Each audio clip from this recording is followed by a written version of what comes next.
Assalamualaikum warahmatullahi wabarakatuh. Jumpa lagi bersama saya di channel Bonsai Gembong, tentunya di channel Belajar Bonsai Bersama. Oke, sedulur bonsai, mudah-mudahan kita semua selalu diberi kesehatan dan juga dilancarkan rezekinya. Di kesempatan kali ini saya mau update untuk bahan bonsai bougainville expose akar, lumayan agak super jumbo ya ini. Ini saya proses awal saya tanam nyampe kondisi saat ini sekitar 1 tahun 8 bulan dari stek sejempol kaki. Di sini sekitar 3 minggu yang lalu saya lakukan untuk pemangkasan batang utama di atas penyetelan. Dan sedikit saya nanti mau bercerita untuk teman-teman bagaimana saya berproses ini, mulai dari penyiapan media tanam sampai pengerjaan seperti kondisi saat ini. Mudah-mudahan apa yang saya sampaikan nanti bermanfaat untuk teman-teman ya. Di sini saya sedikit mau kupas tuntas kilas balik di mana saya berproses untuk bahan bougainville ini dari stek sejempol kaki ya. Tentunya dari persiapan awal sebelum saya tanam di lahan ground di sini. Tentunya bahan ini dulu dari stek saya tanam di polybag. Ukurannya yang pertama kali saya stek itu dari polybag ukuran 30. Setelah tumbuh subur saya pindah ke polybag ke ukuran yang 40 yang agak lumayan besar. Setelah tumbuh subur saya persiapkan untuk yang pertama media tanam pada lahan ground. Untuk teman-teman yang suka berbudidaya pembesaran batang, ini nanti saya akan berbagi untuk teknik persiapan penanaman bahan bonsai, entah di bahan bonsai apapun berlaku ya, terutama untuk pembesaran batang. Jadi sebelum kita lakukan penanaman ke dinding ground sini, teman-teman kalau bisa usahakan sebelum penataan dinding karpet kemudian memasukkan media tanam ke dinding karpet, kalau bisa usahakan kita gali dulu ya untuk tanahnya. Setelah itu kita tabur pakai furadam untuk kedalaman menyesuaikan pupuk kita. Kalau kita siapnya pupuk banyak, alangkah lebih bagusnya lebih kedalamannya lebih dalam lagi, tidak apa-apa. Nah, setelah itu kita kasih furadam. Bertujuan apa furadam? Untuk mencegah hama tanah naik ke media tanam dinding ground. Nah, setelah itu kita masukkan untuk pupuk ya. Saya sarankan pupuknya pakai pupuk baru, tidak apa-apa ya, sama kotoran-kotoran kambing atau kotoran sapi, sampah-sampah itu kita masukkan ke dalam lubang itu, tidak apa-apa. Kemudian kita timbun pakai bekas tanah galian yang tadi kita gali, kita timbun di atasnya, kita injek-injek, kemudian kita pasang untuk dinding karpetnya. Setelah itu untuk media tanam di dinding karpet sini saya biasa pakai sekam yang baru, kemudian pasir ladu kali. Kalau teman-teman ada, campur pakai pupuk yang fermentasi tapi sedikit saja. Nah, setelah itu baru kita lakukan penanaman bahan bonsai di atas, karena ini konsepnya untuk bougainville-nya expose akar. Ini untuk dinding karpet yang di atas ini nyampe di ujung di atas ini memang sengaja saya agak sedikit besar untuk lingkarannya, karena memang sengaja saya konsep untuk jumbo. Untuk dinding karpetnya sekitar 1,5 meter ini ya, kalau nggak 1,5 meter ya 1,20 meter untuk dinding longnya karpetnya yang lingkar sekiannya. Kemudian saya tanam di atas. Toh nanti kalau teman-teman pengen untuk jenis ID bahan bonsai apapun bisa ya, untuk konsep penataan media tanam di dinding ground seperti yang saya ceritakan tadi. Jangan takut teman-teman, untuk akar baru yang kita pindah dari polybag, tanaman kita menyentuh ke pupuk yang paling dasar di bawah. Karena apa? Pupuk yang baru tadi posisinya di dasar paling bawah ya, kita timbun. Jadi tidak mungkin dalam 1 minggu atau 2 minggu akar menjangkau ke tanah. Nah, di saat akar itu nanti turun ke tanah, pas pupuk yang kita timbun di bawah tadi jadi-jadinya. Jadi untuk akar di atas memanfaatkan uap dari kotoran yang baru di bawah. Oke, terlepas dari itu saya mau bercerita sedikit untuk bagaimana saya berproses membuat bahan bonsai untuk bougainville ini, dan keseluruhan dari awal saya tanam nyampe saat ini kondisinya seperti apa.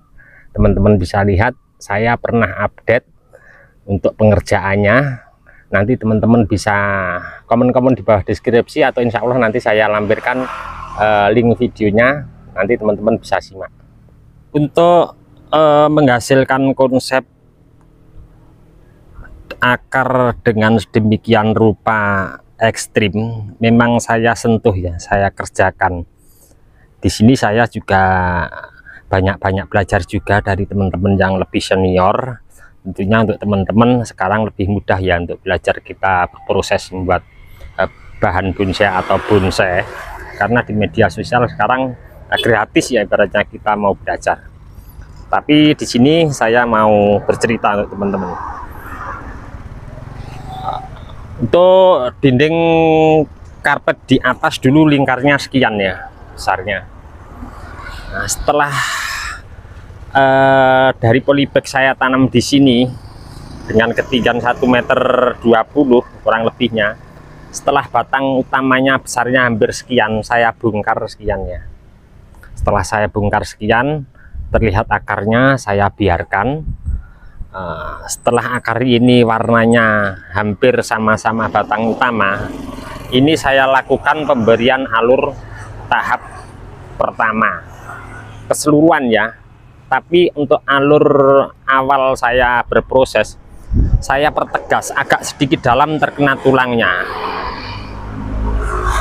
Terus untuk yang dari sini ke bawah, untuk prosesnya hampir sama, tetapi dengan satu catatan, untuk pembuatan alur yang dari sini ke atas, untuk kambium biar sedikit jalan, kurang lebih 80–70% jalan, kita baru buka lagi sekian, kemudian dikonsep, dikerjakan sama halnya seperti apa yang saya ceritakan pada dari sini di atas tadi, nyampe di bawah, dimana kita nanti menentukan untuk bibir potnya itu seberapa.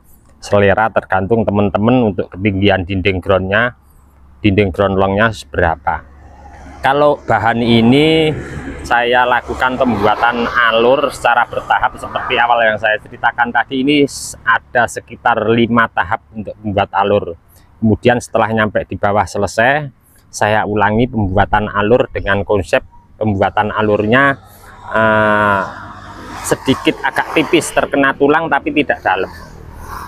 Nah, ini sedikit ya saya berbagi untuk bagaimana saya berproses membuat bahan dasar bahan bonsai bougainville ini dari atas sampai bawah memiliki karakter seperti ini. Kemudian kita cek untuk kondisi di atas. Setelah saya lakukan pemangkasan 3 minggu yang lalu, hasilnya seperti apa. Nah, kita lihat secara mendekat ya, biar lebih detail untuk tumbuh titik tunasnya seperti apa. Kita perhatikan ya, untuk hasil yang saya proses untuk pemangkasan di atas waktu 3 minggu yang lalu, dan untuk 3 minggu yang lalu juga sudah saya update untuk teman-teman pas waktu melakukan pemangkasan. Nah, sebelum kita melakukan pemangkasan, kita harus banyak belajar ya untuk jenis ID bahan bonsai bougainville. Dimana kita mau melakukan pemangkasan, kita harus memahami nanti ke depan untuk tumbuh titik tunas di sebelah mana. Jadi sangat mudah sekali untuk bougainville ya, untuk mata tunas tumbuh. Karena apa? Kalau kita perhatikan untuk pada batang bougainville biasanya ada duri ya, terus di sebelah duri pasti ada daun. Nah di situ setiap ada duri pasti setelah kita pangkas akan tumbuh mata tunas, dan kita lihat hasilnya seperti ini ya. Kita cek secara detail mendekat untuk tumbuh titik tunasnya seperti apa. Nah ini ya hasil dari saya lakukan pemangkasan 3 minggu yang lalu. Mata tunasnya banyak sekali. Terus di belakang sini yang kemarin juga saya bicarakan, yang posisi agak sedikit ke bawah. Nah di sini juga ada mata tunas banyak sekali di belakang. Untuk bougainville seperti yang saya bicarakan di depan tadi, jadi untuk mata tunas kita memahaminya akan lebih mudah. Pasti di setiap duri itu akan muncul mata tunas. Mungkin untuk bahan ini untuk nanti akan saya lakukan koreksi beberapa cabang seperti ini, jangan langsung dilakukan koreksi ya, biar agak sedikit panjang dulu kira-kira sekian, terus batangnya biar agak sedikit coklat.